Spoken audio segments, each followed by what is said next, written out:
You're going to spar for the first time. Well, on this video, I'm going to give you my top 10 tips for sparring at the first time, or even if you spar regularly. These tips can really help you prepare and know what to expect for when you do spar. I had 106 fights in my career, and if you're new to this channel, you'll know about my background. I won an Olympic bronze medal, 7 national titles, a European gold medal. I was an undefeated professional boxer, and let me tell you this, even coming to the end of my career, at the end of my career, I still got nervous when I was sparring. No matter who I was sparring with, I still got some little nerves. So if you're feeling nervous for your spar, please don't worry about that, because it's natural and everyone gets nervous, even for spars, which might surprise you. So with my top 10 tips, you will know exactly what to expect when you're sparring and what you should be doing. And at the end of this video, I'm going to give you some great tips that you can do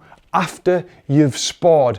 These things I used to do all the time, and it only helps improve your boxing. So at the end of the video, I'm going to give you some great knowledge on what to do at the end of your spar. Practice. Yes, number 10 is practice. And what I mean by that is think about why you're sparring. Why do we spar? We spar to practice.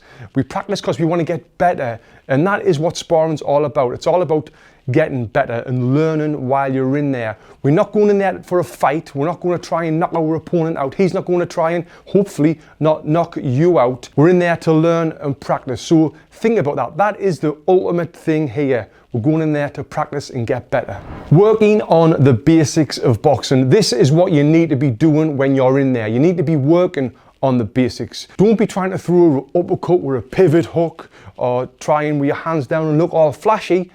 Work on the basics, working on that jab, working on that 1-2, and working on that good footwork, because that's what's going to help you do what I said. Number 10 is practice. Practice on them basics, and the basics of boxing is what helps you get better at boxing. So don't get ahead of yourself and try and do anything crazy.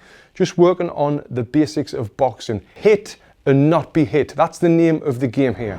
Yes, you read that right. Listen to your coach. Your coach has put you in there because he thinks you're ready, or he thinks it's time for you to step up to the next level. Now, when you're in the ring sparring and someone's throwing punches at you, it's hard to think about anything else other than not get hit or hit your opponent. But you want to be trying to stay relaxed and stay calm and listen to what your coach is saying. He might be shouting out advice. Work that jab. Do this, do that. Do whatever he tells you to do, because obviously he's your coach. He knows best, and do that, and that will really help you improve with your sparring. Keeping your eyes on your opponent is very important. No matter where you are in the ring, no matter what's coming at you or what you're throwing, keeping your eyes open and on your opponent is crucial. It's common for boxers when they're very new or novices to turn away when a punch is coming at you, or cover up and put your head down. This is the worst position you can be in, because you don't know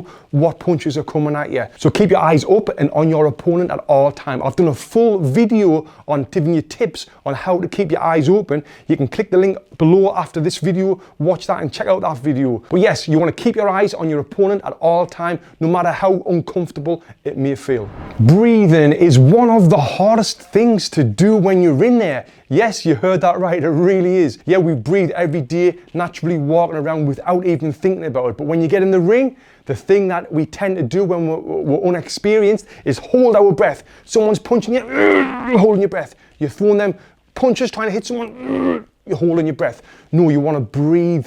Breathing is very important. Breathing and staying relaxed. Another thing I've done a full video on is breathing. So again, I'll put that link below. Watch that video giving you tips on how to breathe when you're in the ring and someone's throwing punches at you.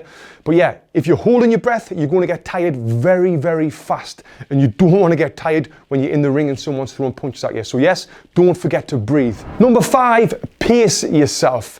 You don't want to go out there throwing 100 punches, 100 miles an hour, because you will get tired within 30-40 seconds. No matter how many rounds of boxing you've been doing on the heavy bags or how much mitt work you've been doing, when you get in the ring, this is completely different. You will get tired a lot faster, because when you are working on the heavy bag and you're using energy from throwing them punches, from moving your feet, now you're using a different sort of energy. You're using mental energy. You're thinking a lot. You're thinking about these punches coming at you, thinking about punches going out.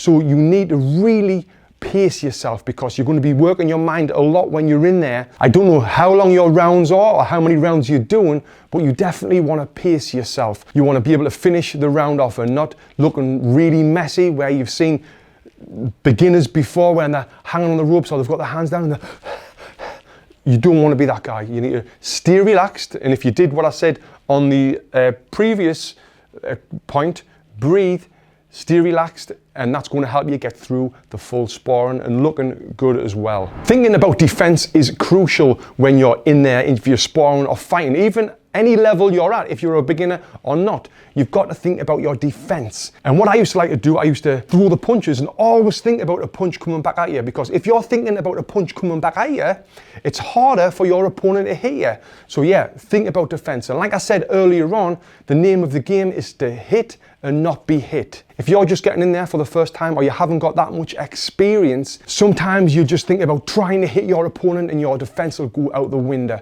That is a bad thing to do, because you will get hit a lot more. So yeah, think about that defense. If you think about the defense, it's going to be way harder for someone to land a punch on you.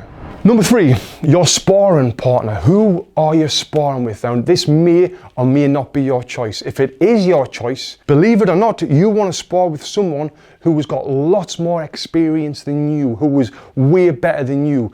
Because if you're in there with someone who is better than you, like I said in point number 10, you will learn more. These guys can help you develop you, and they're not going to try and knock you out. Hopefully they're not going to try and knock you out. But when you're in there with someone who's might be their first spar as well, or someone who is inexperienced, they don't know how to pull their punches. They don't know how to take the sting out their punches. So they might try and hit harder, and that's when, you know, these sparring sessions can end up messy. And you really want to be able to spar again. You want to enjoy this and learn from it.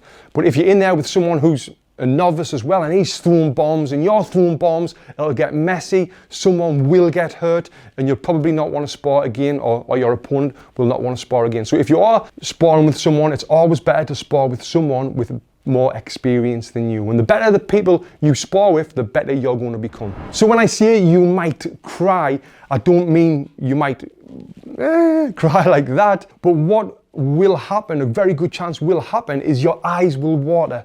When you get punched in the nose and you're not used to it, even when you are used to it, your eyes may water. And if the water, don't worry about it. People don't think that you're crying. People don't think like, wow, he doesn't want to be in there because his eyes are watering. It's a natural thing. These things happen to everyone, the eyes water. And another thing that might happen, there's a good chance that will happen actually, your nose might bleed. If you get punched in the nose, good chance there'll be blood. Don't worry about that. It happens to everyone. You've not been punched in the nose before, so you're about to get punched in the nose. Your nose is not used to this. It might start pouring the blood. And if it does, one thing that you shouldn't do is this.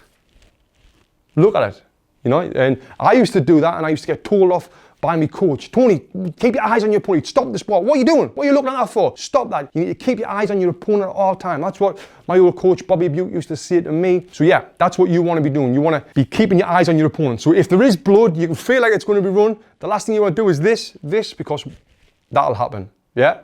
So keeping your eyes on your opponent. If your eyes water, don't worry about it. If your nose bleeds, don't worry about it. It's all part of sparring. Now, number 1 is a big one. Visualization. If it's Sunday night and you know that you're sparring with Johnny on Monday night, what you can do is visualize that spar. Visualize what you're going to do when you're in there.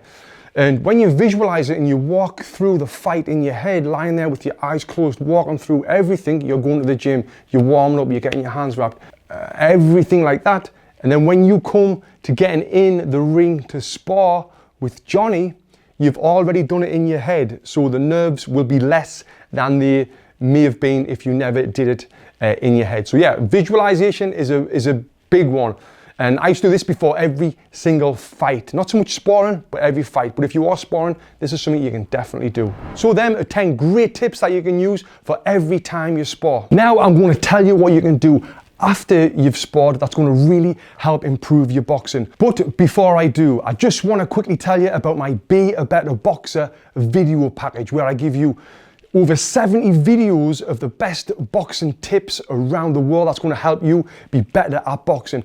Click the link below, check it out, see what you think, and that will really help improve your overall boxing. Working from your jab, to your speed, to your power, to your mindset, to warming up, stretching, you name it, it's in there to help you be a better boxer. So what can you do after your sparring session? Well, one of the things you can do is think about how the sparring session went. If you were getting hit with the overhand right, it means you were dropping your left hand.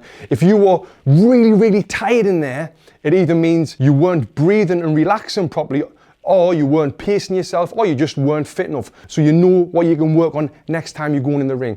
And what would be great is if you can video the spar. I know some coaches and some boxers are a bit funny about videoing the sparring sessions, but if you can video the spar and then watch it back and see what you can do to improve the next time you spar, that will really help you. Guys, thank you so much for watching, and if you're new to this channel, please subscribe for more videos like this.